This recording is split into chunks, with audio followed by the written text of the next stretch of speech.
वलमाशी अला काइद व कलील अला कसीर। कितनी मोहब्बत से फरमाया कि सवार पैदल चलने वाले को और पैदल चलने वाले बैठे को और थोड़े ज़्यादा को सलाम करें। सलाम का तरीका भी बता दिया, कौन किसे सलाम करेगा। तो ये मेरे नबी की ज़िंदगी है। मेरे नबी की ज़िंदगी यही है कि छोटे से छोटे को सलाम कर दिया करते थे। इसमें मेरे हुजूर ने कोई तकल्लुफ़ ना किया, बल्कि छोटे से छोटे को सलाम कर दिया। वही हज़रत सिद्दीक़ अकबर रज़ी अल्लाह ताला फरमाते कि मैं पूरी ज़िंदगी सोचता रहा कि एक दिन हुजूर को सलाम पेश करूं, लेकिन मुझे वक्त ना मिल पाया और मैं हुजूर को सलाम ना कर सका। एक दिन मैंने चाहा कि हुजूर को सलाम करूं तो मैं हुजरे के पीछे छुप गया और फिर जो है चाहा कि हुजूर निकल के आऊँ, मैं सलाम पेश करूं तो हुजूर अपने हुजरे से पूरे अपने कदमों को ना निकाल सके, उससे पहले कह दिया अस्सलाम वालेकुम। तो मैं बड़ा हैरान रह गया। मैंने सोचा ज़िंदगी के आखिरी लम्हात में तो लो सलाम कर लूँ, लेकिन उसमें भी मैं सलाम ना कर सका। हुजूर ने मुझसे पहले सलाम कर दिया। तो ये हुजूर की ज़िंदगी, मौका नहीं उससे पहले ही सलाम कर दिया करें। और आज हम इंतज़ार करें हमें कोई सलाम करे। आज हम इंतज़ार करते हैं कोई हमें सलाम करे और हम उसका सलाम का जवाब दें। तो किसी का सलाम का इंतज़ार ना करो, बल्कि सलाम कर दो, पहले उसको सलाम करने की कोशिश करो। पहले से पहले सलाम करने की कोशिश करो। एक दूसरे से मोहब्बत करो। इंसानियत में सबसे बड़ा पैगाम मोहब्बत है। इसलिए अल्लाह ने कुरान मजीद के अंदर फरमाया फ़बिमा रहमतिन मिनल्लाहि लिन्त लहुम वलौ कुन्त फ़ज़्ज़न गलीज़ल क़ल्बि लन्फ़ज़्ज़ू मिन हवलिक। अपने महबूब से फरमाया और अपने महबूब को हुक्म दिया, महबूब अल्लाह की रहमत से अगर आपके पास हुस्न अखलाक ना होते, आप बद अखलाक होते तो लोग आपके पास से हट जाते। ये तो आपके हुस्न अखलाक की वजह के लोग आपके पास ज़्यादा तादाद में बैठे। ये तो आपके हुस्न अखलाक की वजह के लोग आपके पास आए और लोगों ने आपसे मिलने की कोशिश की, लोगों ने ज़्यादा तादाद में कलमा पढ़ा। ये तो आपकी मोहब्बत है, ये तो आपकी नरमी है, ये तो आपके अच्छे मिजाज हैं। लोगों से मोहब्बत का एक सिला है कि ज़्यादा से ज़्यादा लोगों ने जो है आप पर ईमान लाए और आपकी जो है नबी होने को यकीन किया। तो मेरे नबी के मिजाज बहुत अच्छे, एक दूसरे से मोहब्बत, किसी को डांटा नहीं। हज़रत अनस फरमाते कि मैंने हुजूर की 10 साल से खिदमत की, 10 साल से खिदमत की, हुजूर ने कभी मुझे डांटा नहीं। 63 साल ज़िंदगी में हुजूर ने कभी मुझे अपने लबों से झिझका नहीं, कभी डांटा नहीं, कभी मुझे तकलीफ़ ना दी, कोई बात पे ईसा ना पूछा। हुजूर जहाँ जाते मुझे साथ लेकर जाते। कहा कि मैंने चाहा कि एक दिन हुजूर सल्लल्लाहु अलैहि वसल्लम, इतने दिन हो गए मुझे कभी हुजूर ने तकलीफ़ ना दी। एक दिन हुजूर ने सौदा लेने भेजा, मैं बाज़ार गया तो मैं रास्ते में खड़ा हुआ। मैंने चाहा कि एक दिन देखता हूँ कि हुजूर आते हैं या नहीं आते और हुजूर क्या कहते हैं। तो कहा मैं बच्चों में खड़ा हो गया और हुजूर तशरीफ़ फरमा थे, तशरीफ़ ले आए और लाने के बाद हुजूर ने कहा अनस बच्चों में ना खेलो बल्कि अपना सामान लेकर घर आओ। तो कहा मैं हैरान रह गया कि मैं समझता था कि मैंने जानबूझकर जो है वक्त को ज़ाया किया, इसलिए कि मैं देखता हूँ हुजूर क्या कहते हैं, लेकिन हुजूर ने फिर भी कुछ नहीं किया। मोहब्बत से कहा अनस घर आओ सौदा लेकर। मैं कुर्बान जाऊँ हुजूर की एक एक अदा पर, मैं कुर्बान जाऊँ हुजूर की एक एक जुमलों पर। कहा कि अनस घर आओ। तो ये हुजूर का तरीका है, हुजूर की ज़िंदगी है ये, और उम्मत को पैगाम भी यही दिया।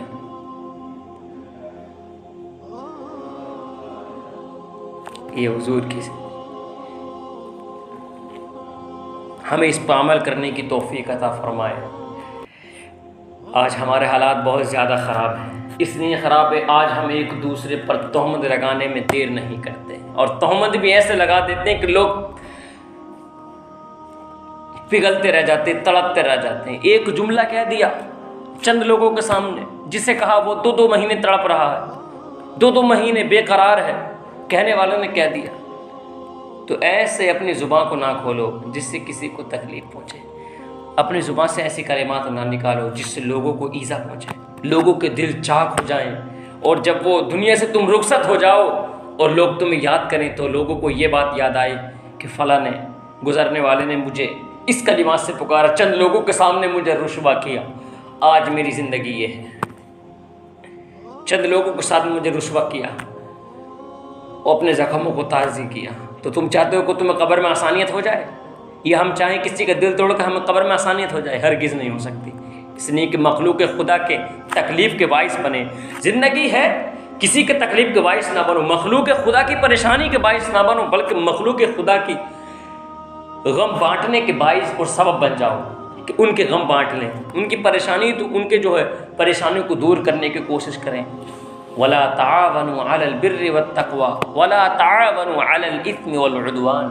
मेरा रब फरमाता, नेकी और परहेजगारी में एक दूसरे की मदद करो, एक दूसरे की मदद करो, लेकिन गुनाह और जुल्म में एक दूसरे की मदद ना करो। फरमाता, नेकी में मदद करो, परहेजगारी में मदद करो, गुनाहों में मदद ना करो। मेरे रब का पैगाम है।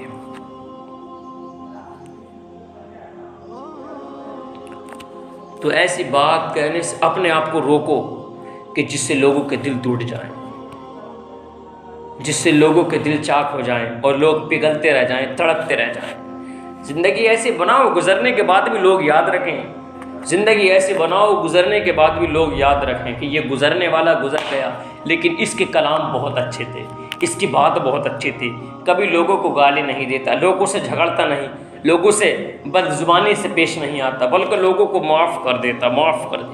कोई किसी ने कुछ कहा, माफ़ कर दो, क्योंकि बेहतर बदला लेने वाला मेरा रब है। और वही लोग सबसे ज़्यादा बेहतर होते हैं कि जो अपना मुकदमा रब की अदालत में रख देते हैं, अपना बदला रब की बारगाह में पेश करते हैं, फिर रब लेता है उनसे सख्ती के साथ। और अगर यहाँ किसी से बदला नहीं लो तो क़यामत के दिन तो मिलना ही है, क़यामत के दिन तो मिलना ही है। तो मेरे हुजूर की एक हदीस सुनाऊँ आपको, एक हदीस ऐसे सुनाऊँ उस पर मैं अपनी गुफ्तगू को वहीं ख़त्म करूँगा, इसलिए वक्त भी ज़्यादा हो गया।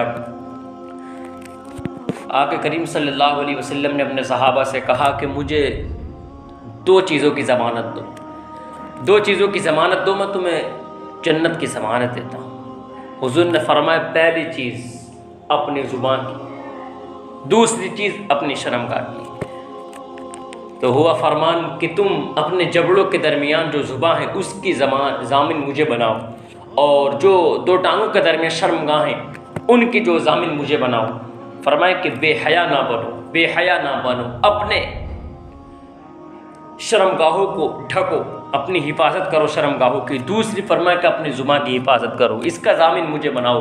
क़यामत के दिन मैं तुम्हें जन्नत का ज़ामिन बनूंगा, तुम्हारी जन्नत का ज़ामिन। हुजूर ने फरमाया कि मैं हूँ, तुम्हें जन्नत में दाखिल करूँगा।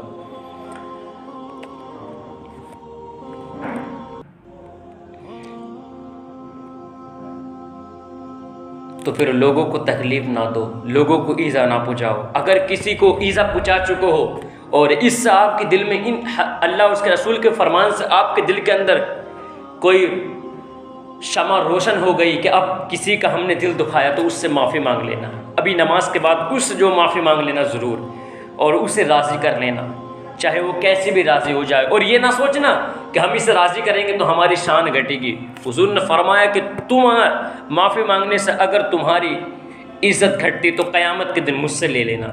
तो ये ना सोचना कि हम किसी से माफ़ी मांगेंगे तो हमारी इज़्ज़त ख़त्म हो जाएगी और हमारी इज़्ज़त घट जाएगी।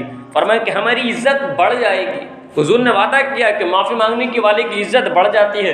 ये तो रब के इख्तियार है कि जिसे चाहे इज़्ज़त घटाए, जिसे चाहे इज़्ज़त बढ़ा दे। कुलिल्लाहुम्मा मालिकल मुल्की तुतिल मुल्का मन तशा व तुइज़्ज़ु मन तशा व तुज़िल्लु मन तशा। ये तो मेरे रब के इख्तियार में है कि जिसे चाहे जलील करे, जिसे चाहे इज़्ज़त दे।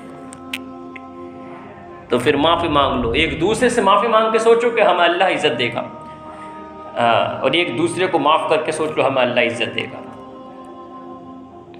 बेहया ना बनो, बदजुबान ना बनो, बद कलाम ना करो, क्योंकि फरमान रसूल सुन लिया, सबसे ज़्यादा ईमान मजबूत हुस्न अखलाक वाले का, सबसे अच्छा अमल हुस्न अखलाक, इस्लाम का सबसे मजबूत अमल हुस्न अखलाक, सबसे प्यारा लोग हुस्न अखलाक, सबसे प्यारा शख्स हुस्न अखलाक से बात करना, जहन्नम पर जिस पर हराम हुस्न अखलाक वाले पर। ये मेरे रब की इनायत है, मेरे रब की नवाजिश है बंदे के ऊपर।